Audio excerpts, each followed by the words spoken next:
मित्रांनो, आज आपण खिचडी बनवणार आहोत। त्यासाठी मी कुकर गॅसवर ठेवलेला आहे आणि त्यामध्ये मी थोडंसं 1 चम्मच जिरं, 1 चम्मच मोहरी टाकलेली आहे आणि ती चांगली तडसून झाल्यानंतर आपण टाकणार आहोत हिरवी मिरची, कांदा, टोमॅटो, कोथिंबीर।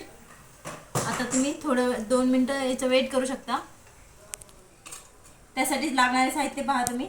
कोथिंबीर, कांदा, कढीपत्ता, बारीक चिरलेली मिरची, टोमॅटो आणि मी खोबरं, लसूण आणि अद्रक एकत्र कुटून घेतलेला आहे आणि त्यासाठी शेंगदाणे पण मी खिचडीसाठी घेतलेले आहेत। तर तुम्ही पाहू शकता आता आपले जिरे मोहरे तळसत आलेले आहेत। त्याचा पूर्ण आवाज बंद झाल्यानंतरच आपण कांदा आणि मिरची टाकणार आहोत।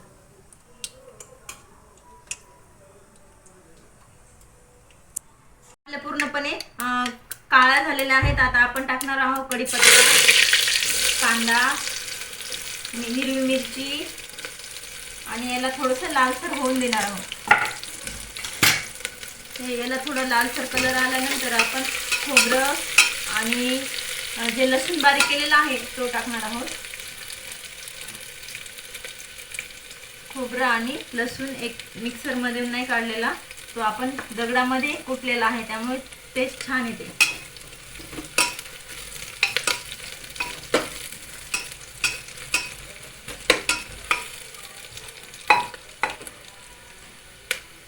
दोन 3 मिनिटं आपण याला हलवत राहायचं।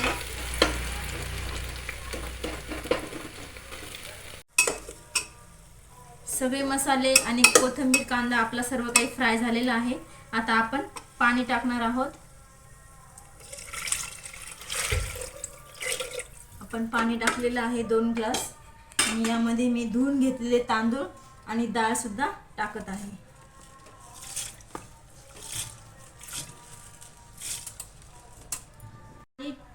आपण आता पाणी टाकलेलं आहे, चवीनुसार मीठ आपण घालणार आहोत आणि कुकरचं झाकण बंद करणार आहोत।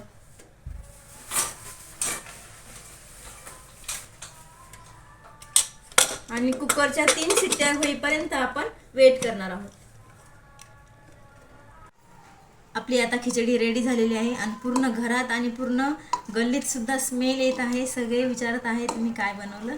हे पहा तुम्ही, मी सर्व करते आणि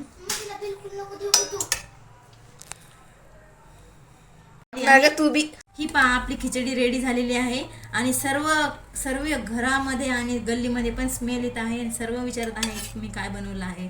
हे पहा खिचडीची टेस्ट मी घेऊन दाखवत आहे तुम्हाला। वाव, काय छान खिचडीचा स्मेल येत आहे।